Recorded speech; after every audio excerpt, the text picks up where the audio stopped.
On today's World Insight, the Philadelphia Orchestra will honor the legacy of their trailblazing 1973 tour to China by performing and conducting master classes in China this week. We speak to members of this ensemble, including one violinist who was a veteran of the first China concert 50 years ago.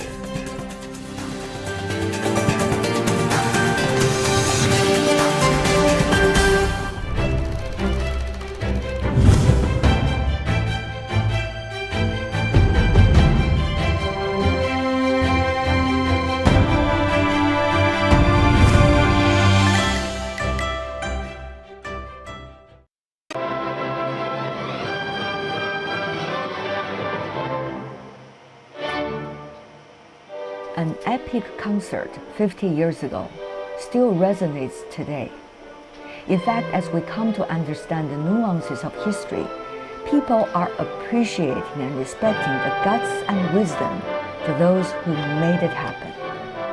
So much so that 50 years later, when this group of 14 musicians from the Philadelphia Orchestra traveled to Beijing, Tianjin, Suzhou, and Shanghai for residency activities and performances, many are once again enchanted both by the history and by the sincerity of the music.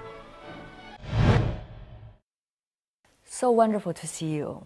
It's great to see you again too. So this trip actually started its planning already back in the early 2020, and this is the 50th anniversary, always big, right? Yeah, we knew this day was coming, and it had a different shape when we were planning it in January 2020.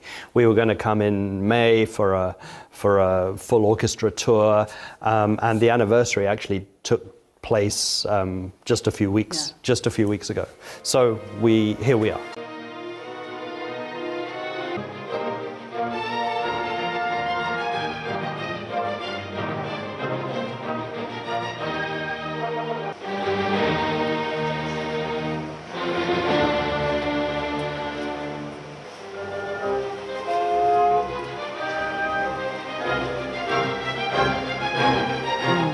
Have you ever thought about, since then, what the anniversary should be like?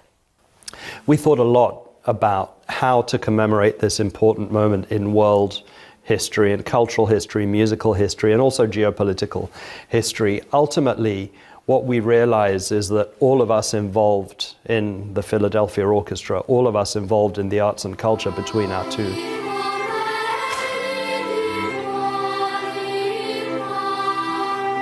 actually we're creating the possibilities for the next 50 years, right? So the past is very important, but really what we're here to do is to make sure that in 50 years' time, the Philadelphia Orchestra is still coming to China, is still an ambassador, a global ambassador for America. I have tears in my eyes when you're talking about that.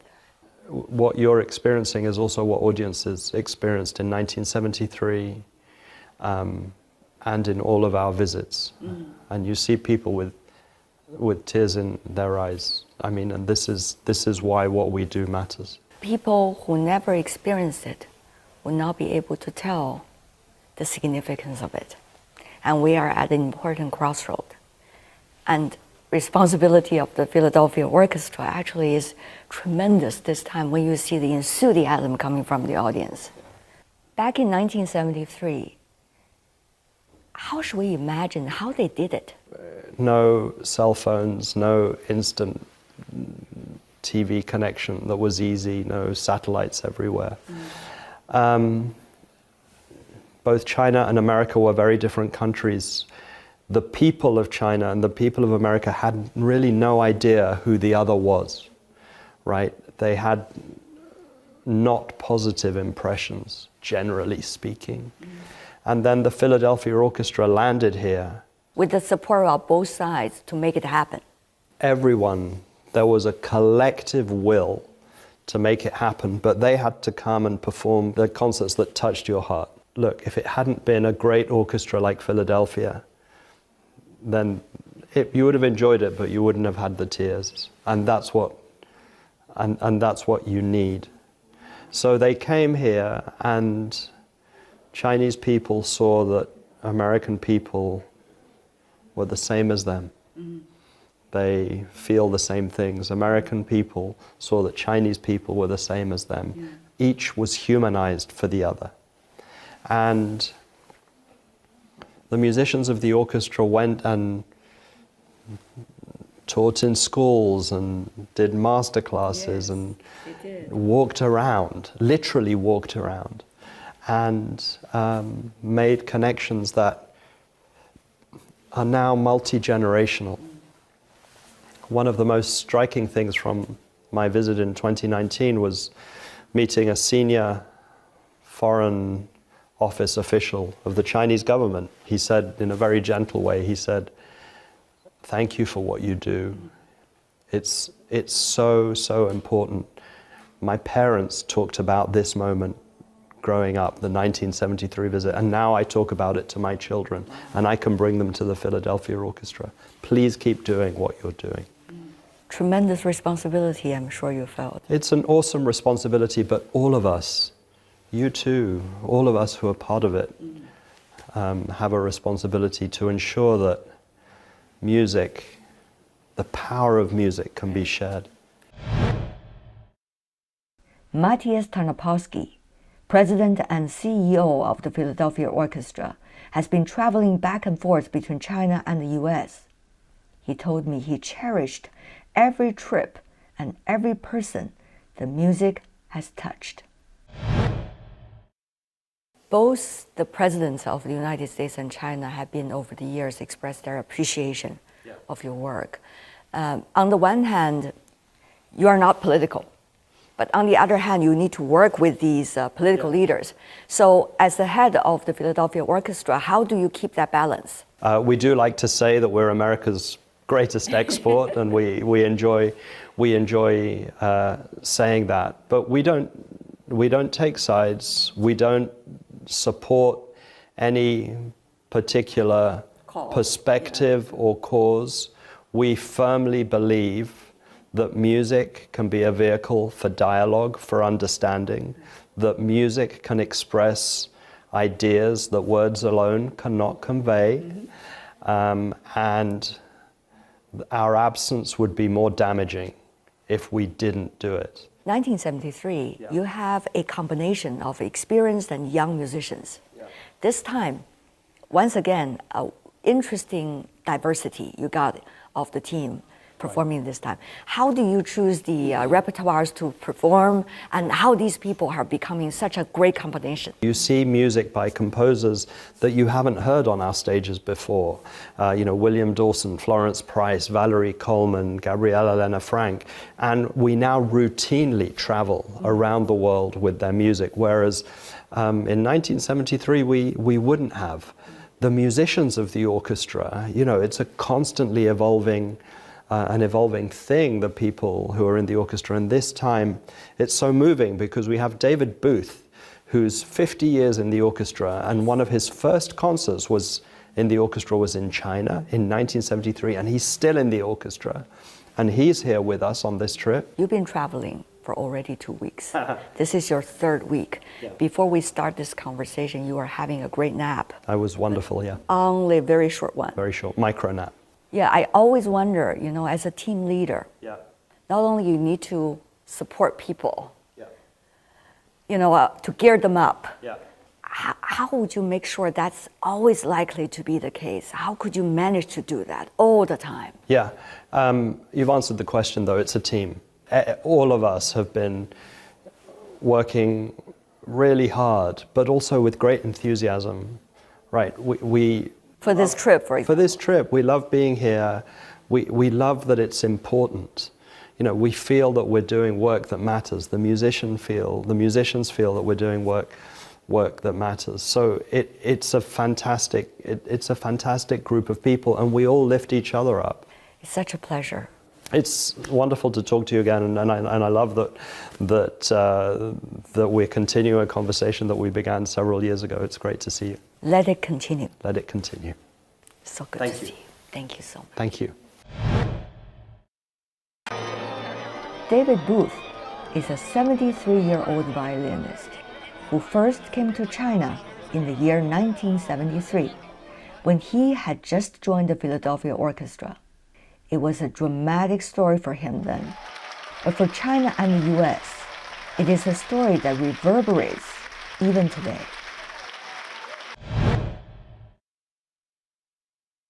Davyd, 50 years, back again. Yes, it's been quite a wonderful, remarkable journey. I'm sort of amazed that I've lasted for 50 years, but I'm very glad. There are 20 and 30 more years to go when you are performing on the stage again for all of us. I think, yes, performing and making music, I think, does tend to both give you energy and keep you young. What about that part of the memory?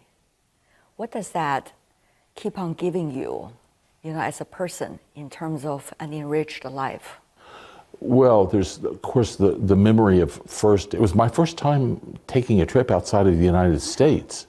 And so to come to China was remarkable in itself. I mean, I had, of course, heard about China from school books and from geography and things and seeing it on TV. But I never dreamed that I would be able to come and see it, especially at such an early time. And the experience of that and the people that I've met and making music with the people that I've met throughout the years has been incredibly important and one of the most satisfying things I have to say in my life. It's something that I experience almost every day. Right. And everywhere I go, one of the amazing things is that I run into people that were at those concerts 50 years ago. It just happened just a few weeks ago. Really? Yes, literally. We were in North Carolina in the United States, and we had 2 concerts there. And in the middle of one, I got a notice that somebody wanted to talk to me. And I went to the stage door, and here was this man and his wife, and they told me we were in China in 1973 and saw those concerts. So, and it's amazing how frequently that happens and all over the world. So, that shows you, or shows me especially, the impact and the lasting impact of this experience of making music here in China in 1973. And it also makes you realize more and more, especially as times go by, just how many people that reached, and in so many different ways. Take the composer Tan Dun. I think that's one of the most touching stories, in that he said that he was in a field at the time and they played the concerts to the people there working, which I find wonderful too. And he was so moved by the music that he made the decision right then and there that he wanted to become a musician and become part of this sound. And indeed, it's a wonderful story what he's done, not only his music making, but also this intense desire of his to want to save and preserve the music traditions of the past, which is very important. Those things, that's a treasure which can, with time, if you're not careful with it, you have to realize how precious it is and how you want to preserve that and work to preserve that. David, when you are in a country for the very first time, one's ears, eyes, and minds are all open, right? But once you are in a country for the 20th and even the 30th time, how do you make sure that you can still discover new things? As an artist, you always want to discover new things, don't you? Oh, absolutely. And for one thing, it's easy to discover things here in China because you have so much in things, art, music. I love the nature of China. It's so beautiful. I love the plants of China. I've discovered, and even a couple of times that I've been here, I've managed to buy plants here in China and send them back. I have a greenhouse at home. Oh. I was earlier talking to the Flying Tigers. I don't know whether you know them. The American pilots who helped China during the Second World War in the Pacific Rim. What they are telling me, there's one guy who is, can you believe, 103 years old. Oh, yeah. He came here this time. Really? 103. He was on the Great Wall. But what I want to say is, he told me... So I'll have 30 years before I do that. Oh, I think you should do better, right? 40. Let's do 40. Yeah. Okay. I'll try. So what he told me was very interesting. He said, sometimes I tell these stories many times, and I hear my peers' stories, and I got mixed up. I don't know whether it's my story or other stories. But it never matters. it's our stories. I can see how that happens because I've on this trip especially. It's interesting, isn't it? It is. And how your memories, of course, they're a sense of reality, but yet there's something amazing about them that at times I look back on what I've experienced, and particularly this relationship with China and my association. At times it almost seems like a magical dream. Yeah.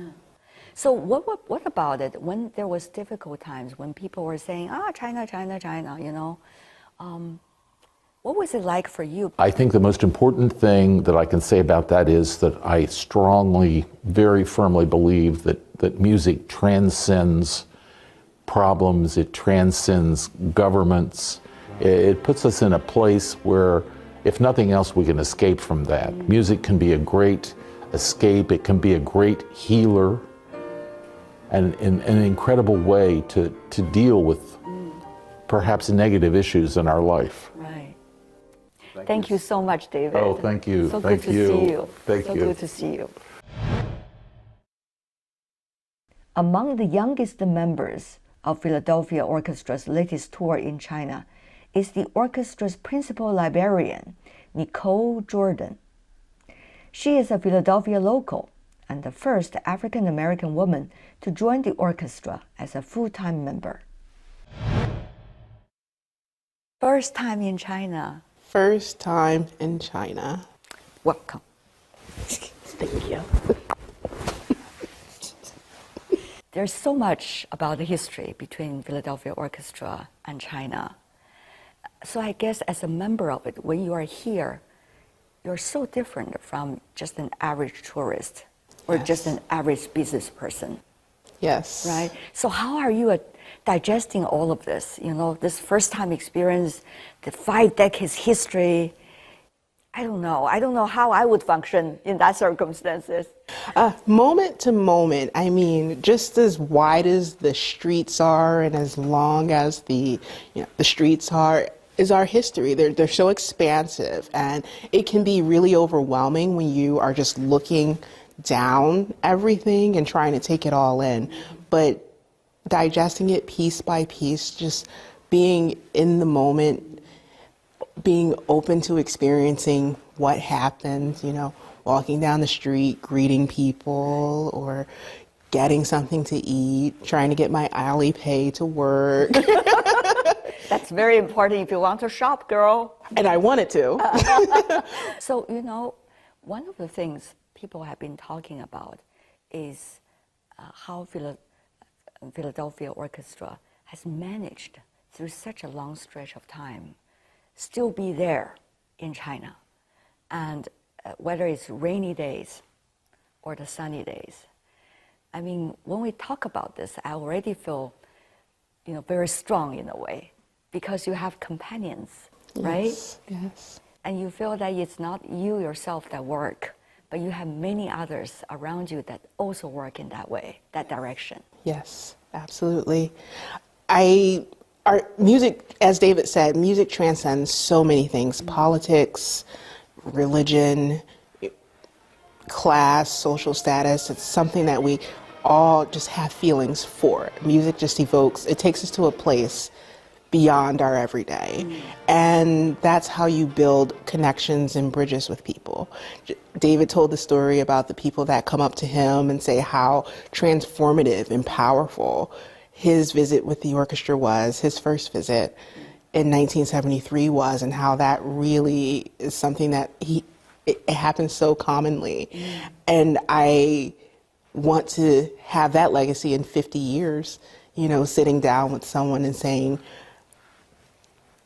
wow, Nicole, when you came with the orchestra in 2023 and I got to meet you and hear the ensemble, my life changed. It made me want to be a librarian, or it made me want to get into music or work with an orchestra or pursue my dreams as a singer, or there's so many things you can do. And that's such a huge legacy. And that's because we came here to make connections with people. That's so important. So how are you going to support the team? How are you going to make that contribution to the final performances on the stage? Well, at home, my job is basically to have the right piece of music with the right person at the right time in the right place. And that sounds easy, but it's not. No. Tell me more about that. I think we need a few more interviews for that. All right then. So, yeah. Well, my degrees are in viola performance and music history, and there's no training for what someone like me does. My counterparts here in China, same way. There's no school that you go to get this degree. You just work for an ensemble and you get experience that way, trial by fire. And here, we came from a European tour directly here, so the preparation for this visit was a lot different. And right now I'm just trying to play a supporting role with the colleagues, playing the small ensemble groups, and also trying to just establish relationships with my Chinese counterparts that do the same job that I do. I would love to know who they are, and I would love to learn what they do in their everyday and how we can connect. What are the questions you want to ask them? Everything is, how do you make music here? How do you order music? How do you deal with copyright laws? How do you deal with music preparation? Do your string players do their bowings late like my string players do their bowings late? Anything and everything. I'm just so curious, and I really just want to connect with them and hope that, the same is true in reverse. That's really wonderful. And what do you think about the collection of the repertoires going to be played this time? I think it's really good with the colleagues being able to curate their own performances for their repertoire for their small group performances. They took so much consideration into things that matter to them, things that are traditional within their own individual experiences, as well as in Chinese culture, and picking songs that people will recognize. And like which piece? You sang it with Davyd. There's some jasmine flower happening. Jasmine flower, yeah. Moon reflected onto fountains. We have a few of those things. And I don't have the words for it because I just think it's just so incredible that my playing colleagues are, trying to continue these connections and doing so organically and authentically and passionately. And that's just so inspiring to me. Thank you so much. Thank you. I hope you will come also many times to China. I hope so too. Yeah. Thank you so much. Thank you. The music is always the key, and it goes both ways, the orchestra and its audience.